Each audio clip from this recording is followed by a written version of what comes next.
Hello everyone and welcome to Rotterdam Inside. ESC Daily and OGE are very proud to be working on this project together and to present to you the unofficial Eurovision Song Contest talk show. Today my guest here is Matthew Newhouse. He's the Australian ambassador in the Netherlands. Later today we will also hear a little bit from the Australian delegation. But first let's take a look at the build-up of the stage because we are so happy that Eurovision after 2 years has finally come to Rotterdam.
Build-up of the Eurovision stage in Ahoy. We are finally ready for Eurovision here in Rotterdam.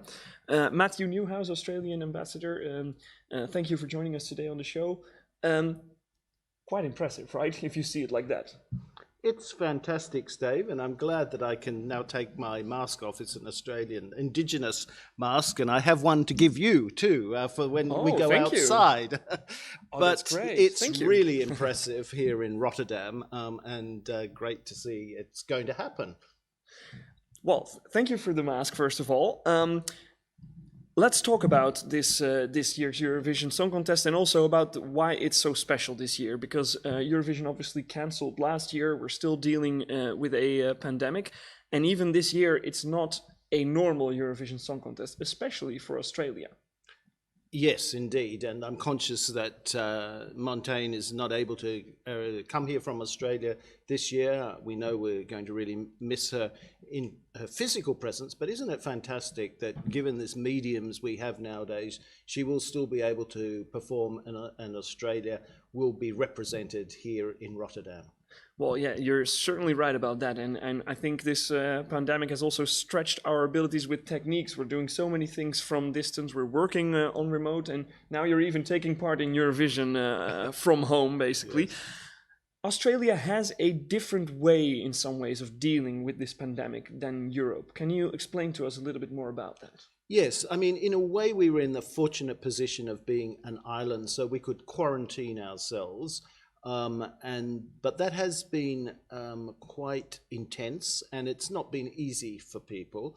The result in Australia is that people are able to largely live their lives very normally, even go around largely without masks and go to events and go out to bars and restaurants and so forth in a way that we are still in Europe trying to get to that point with vaccinations. And in Australia, we are rolling out vaccinations as well.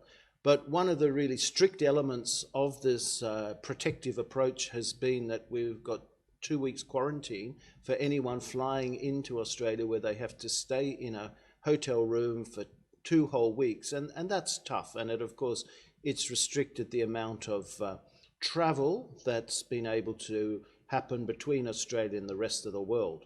Fortunately, freight business, all that's been able to continue, but it has made it really hard, especially for Australians abroad, who want to go home to see family. And we know that. We have to handle it as an embassy.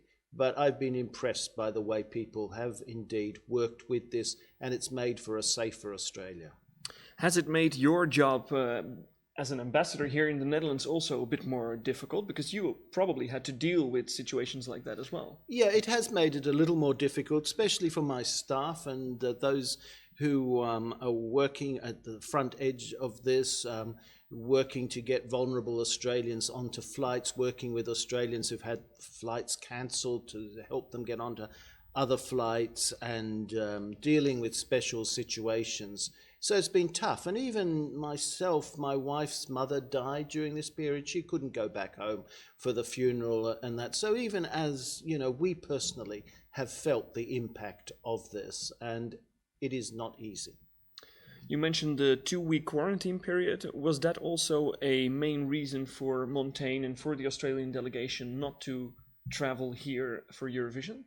Well, they would have to tell you the exact reasons, but I'm sure that was an impact. It had an impact on what they did, because while they can arrive here fine, it's 2 weeks quarantine when they go back home, and there are other commitments that people have, and there's a degree of uncertainty around, when they would be able to meet those sorts of commitments as well. So I think in the end they decided, but they'd have to tell you exactly why, that it was better to do it this way virtually. And indeed, that's what's happening even for heads of state and leaders when they're having their meetings. Our Prime Minister, your Prime Minister, I know they've been in a lot of meetings that have been virtual.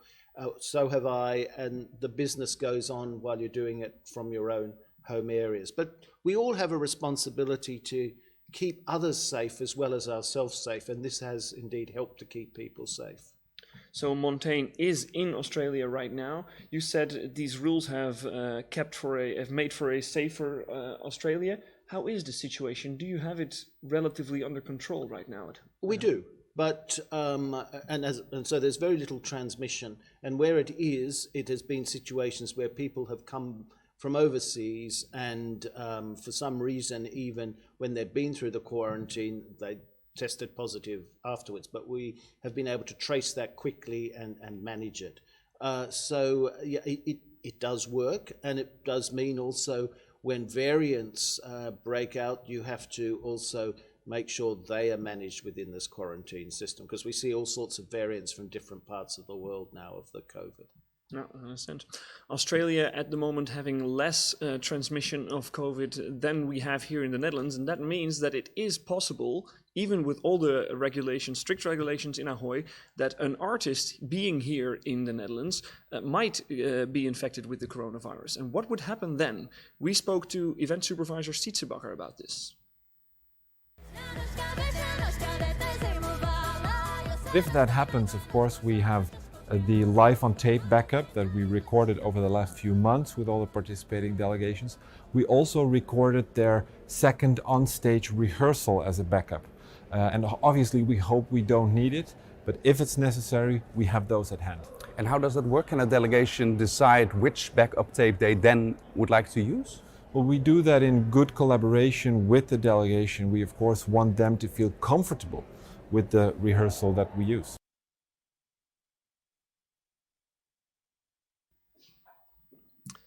So we're here at the Rotterdam Maritiem Museum. So one of the items has been added to our table. We'll talk about that in just a moment.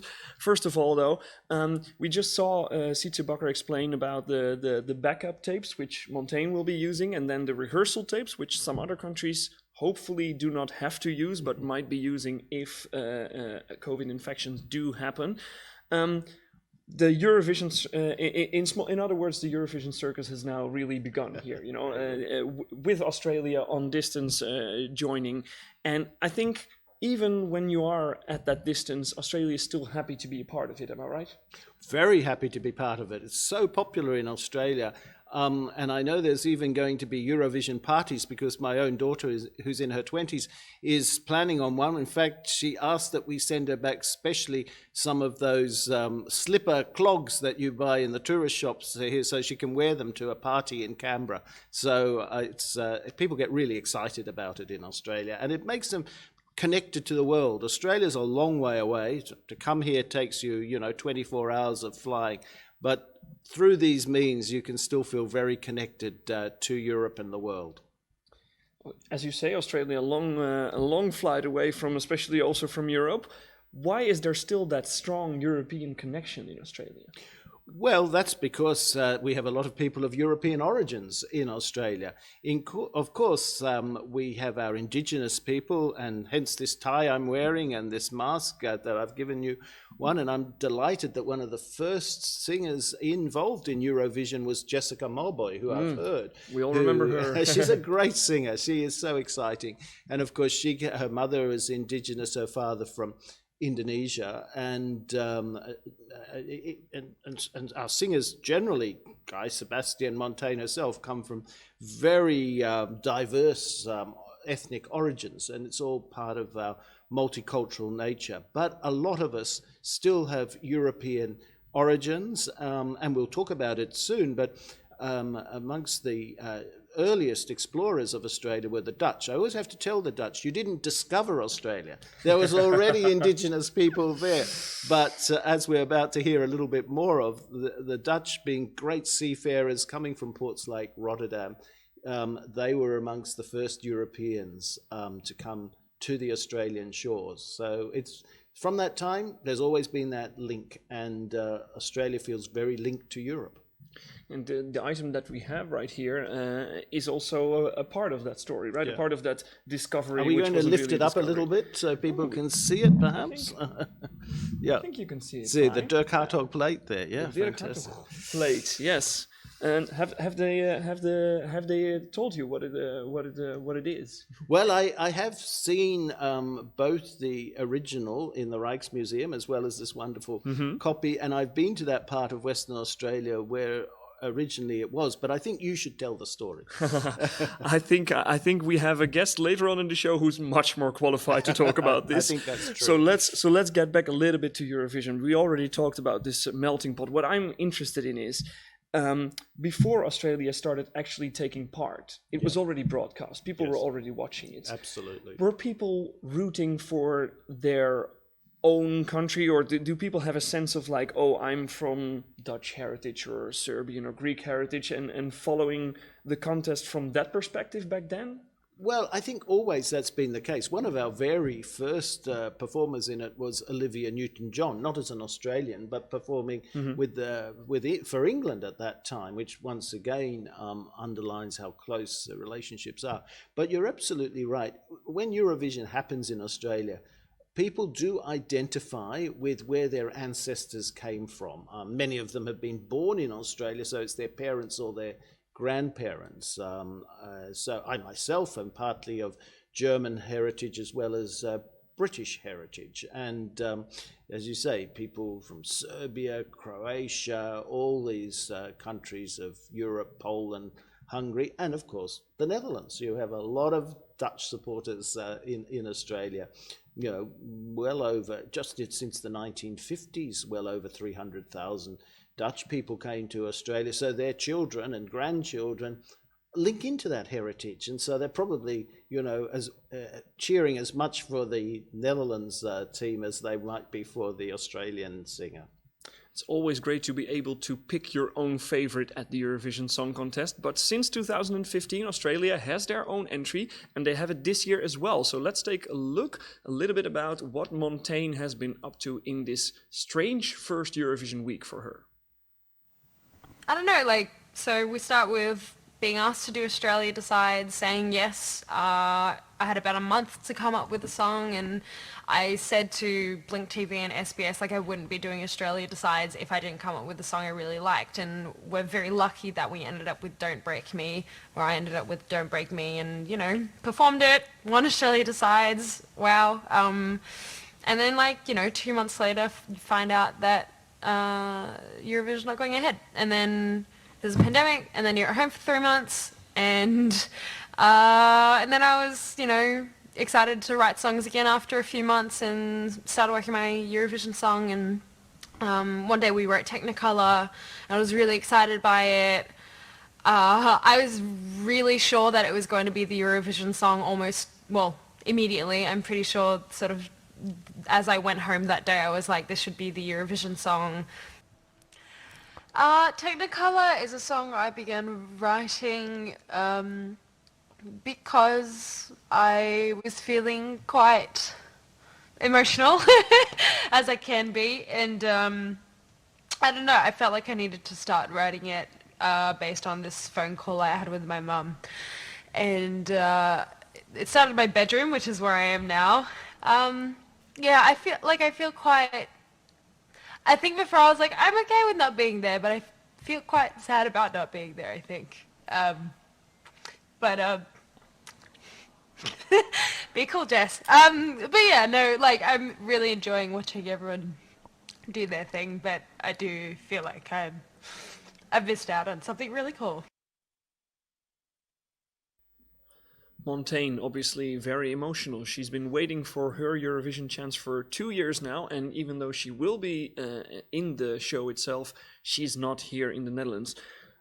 What do you feel when you see this? It's heartbreaking, right? Oh, I'm so sorry for Montaigne, and I know what a wonderful time she would have had here. And I hope she comes here and does a tour herself. I mean, we know those days are coming back, and I think it's very brave, actually, of Eurovision to sort of start kick-starting the process. We did something similar with the tennis in Australia early in the year. Yes, We've got to get life back to normal. We're starting to get vaccinated, but, you know, we're still ahead of the curve here. And it's going to take some time. But Montaigne, I know you're going to be here very much in presence and spirit. We look forward to seeing you in person one day here in the Netherlands too. Yeah, we spoke about this. Actually, I was at her press conference and we spoke about this too, that she should, when the time comes, she should take a trip back here. What are the things that you think she should see in Rotterdam when she comes here? Oh, in Rotterdam. Well, certainly this wonderful museum that we're in. That's just fantastic with the maritime heritage all around us. But of course, the harbour is amazing. And you have Kinderdijk just down the road with all the windmills. There's just so much around Rotterdam to see. Plenty of reason for Montaigne to still come when it's all possible again, of course.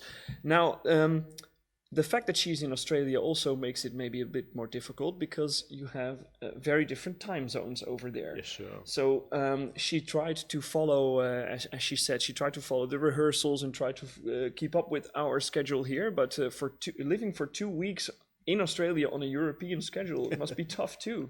It can be very tough, and I've had colleagues who've had to have meetings, you know, at 2 o'clock in the morning or whatever. So, but you work your way around it. You just have to. It's like living with jet lag, isn't it? Do you have that all year long? Because you always have to. You live here in the Netherlands, right? And then you have to deal with Australia being the Australian ambassador. Well, you do, but you work it out. And the good thing is that when it's morning here, it's usually late afternoon or evening in Australia. So there's a window when, you know, it's fairly easy to engage. And that's how we try to ensure that meetings and that happen. So, you know, they happen here in the morning, but it's over there in Australia in late afternoon, evening. And that can work well. The real challenge is when it's something sort of later at night. And that's why the Eurovision time, I suppose, is tough. But it's amazing, you know, when you have events like this, people are still watching them in Australia, whatever the hour is. The fans will do it, whatever. Staying up all night to watch Eurovision. They certainly will. It's something that a lot of our viewers will probably understand. You don't have to, because you're here now in the Netherlands. How do you look towards this upcoming week? Oh, I think it's going to be very exciting. So I'll be definitely following it to see who emerges on top, but just the sheer variety and quality of the music that you have. I mean, even people who are a bit older like myself, I think, can enjoy it just as much as younger people.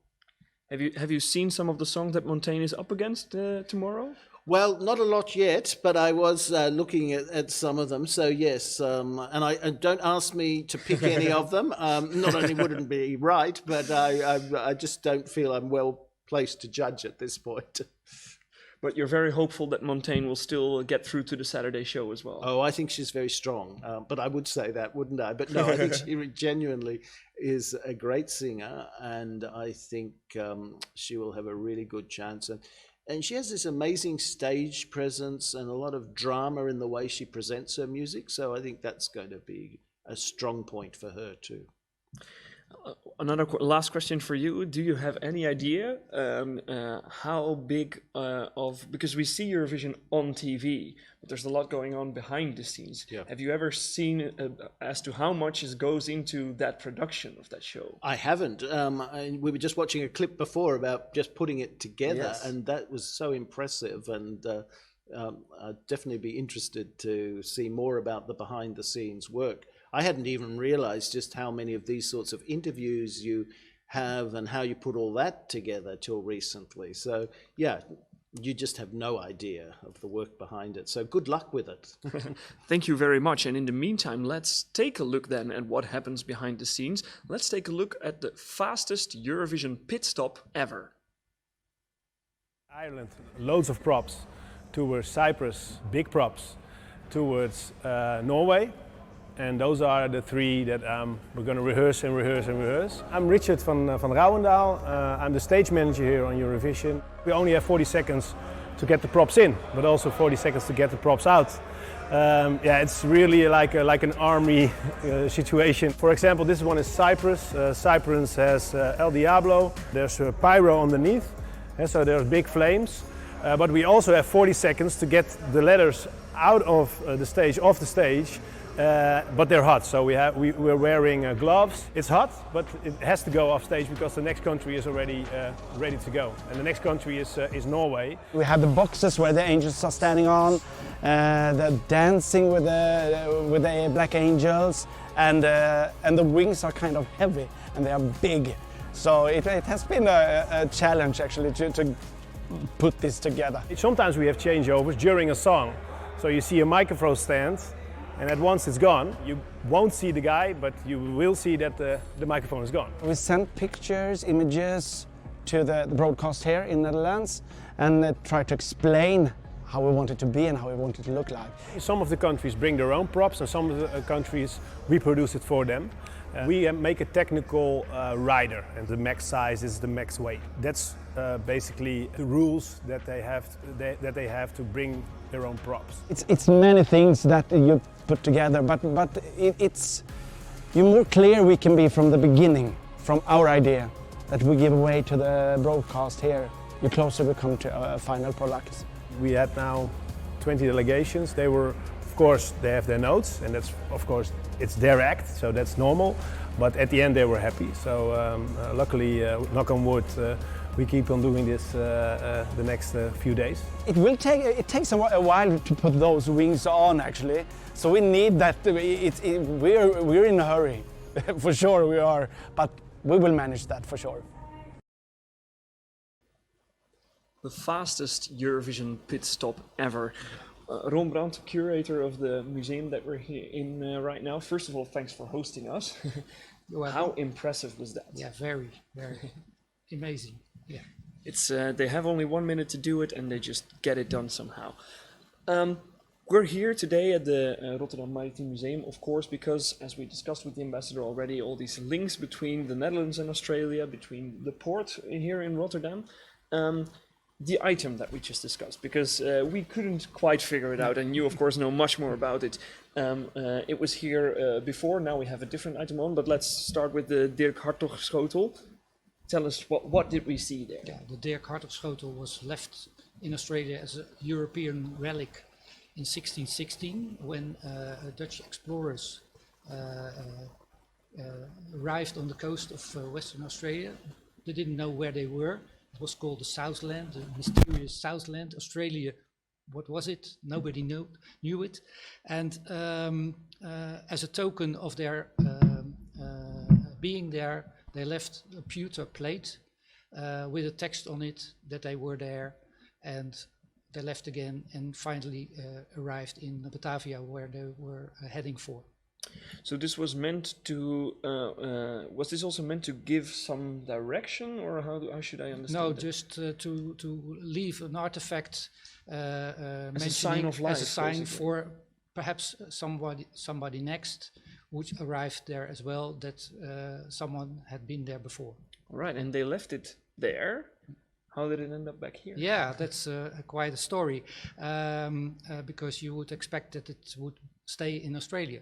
But at the end of the 17th century, another expedition went to the western coast of Australia, and they arrived at Dirk Hartog's Island, and they found the pole where this plate was placed on, and they put another plate of their presence there instead. And they took it back to Batavia, and from there to the Netherlands, and now the original one is in the Rijksmuseum collection. All right. You also brought here the originals in the Rijksmuseum. You said this is a duplicate, Yeah. but you have a very original item on here Yeah, too, yeah, that that's we very want to take special. a look at. Yeah, right? yeah. So Can we if I take can it, Just, if I can just yeah. move this. And we can turn the page, Thank because that's what.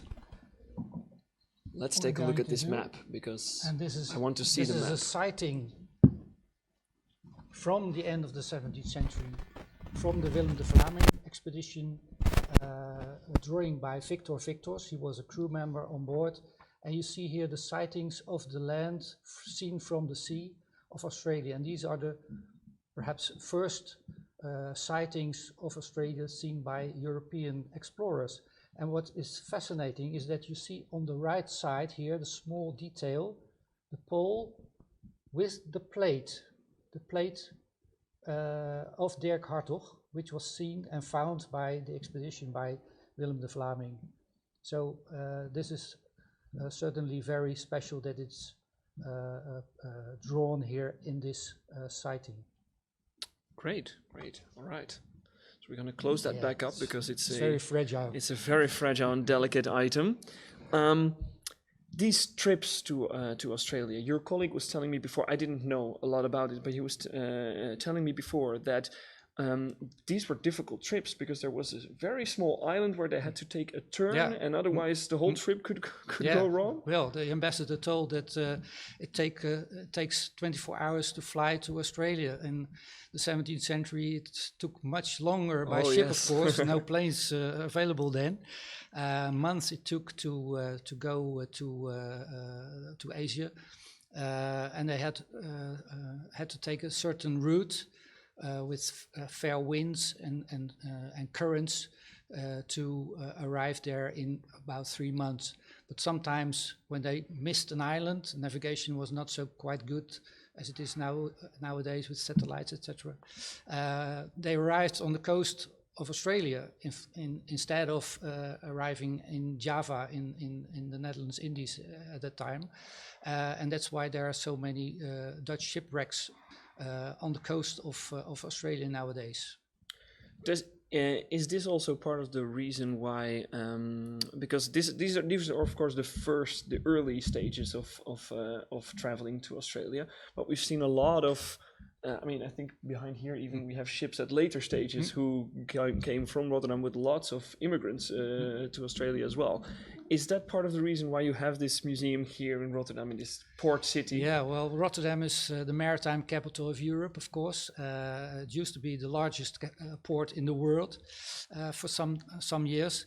A lot of traveling and ships coming in and leaving Rotterdam sail all over the world. The biggest ships that come here to the port of Rotterdam, which is 50 kilometers further on.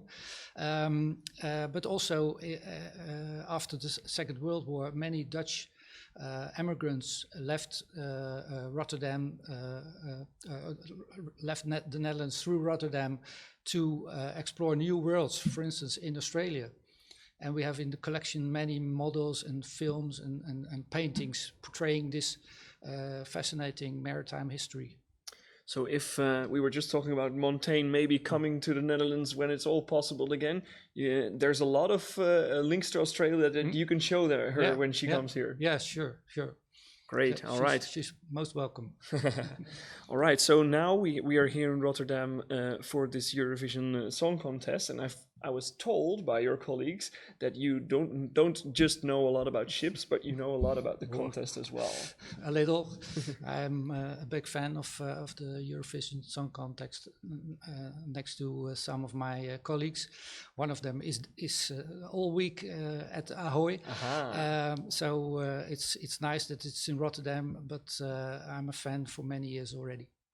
So tell us a little bit about it. When did it start? When did you start watching? I think when Teach In won in, I think, 1974, 75, I was 15, so that's probably one of my first song contests I still remember. Yeah. So you started off great, and then you waited for a very long time Very before we long, won yeah, again. Yeah, we had a lot of patience, and that's perhaps a part of this COVID period as well. We have to have a lot of patience. Tested and, our patience even more, yes, definitely. But Eurovision is here now. Yeah. Are you going to watch the shows? Yeah, the coming sure. days? I'm a big fan, so I will be watching every day when the semifinals and the finals are, of course. So I hope it will bring joy to a lot of people. First semi-final tomorrow on. What, in your opinion, is the biggest competitor for Australia this Biggest year? competitor. There are a lot of good competitors, good countries, good songs. I like the guys of Iceland. Montaigne, of course, is also one of my favorite. The Dutch song, of course. But I think probably the Belgian song is one of my favorites as well, because it's called "The Wrong Place." And if you saw the expedition of Dirk Hartog, who was also in the wrong place, that can't be a coincidence, I think. All right, so a great maritime link with the Eurovision Song Contest and with the host city, of course, Rotterdam this year. Thank you for hosting us here on this very special occasion, on this very special location for the first Eurovision talk show episode of this year, Rotterdam Inside. I want to thank OGAE and ESC Daily for making this possible. I want to thank the Maritime Museum for hosting us today, and of course the Australian ambassador. Thank you for joining us on today's show. Thank you for being here. Thank you. And I've just got something more to give you here. I'm not sure I stay in. Yes, maybe I can stay in the shot this way. But this is Vegemite, which you kindly had some ready for Montaigne. So I had to give you some. It was on the opening clip about her not coming. It's like the Dutch like to put chocolate on their bread. We like to put Vegemite, which is a rather salty substance, and it's very savoury. So I hope you like the Vegemite, and thanks for having it ready for Montaigne when you were having her here. Yes, she's welcome. All right then, to be with you. Vegemite, the Australian alternative for hagelslag. Yes. Thank you for watching today, and we hope that you will join us tomorrow and all the days of this second Eurovision week again for this Eurovision talk show. Good night.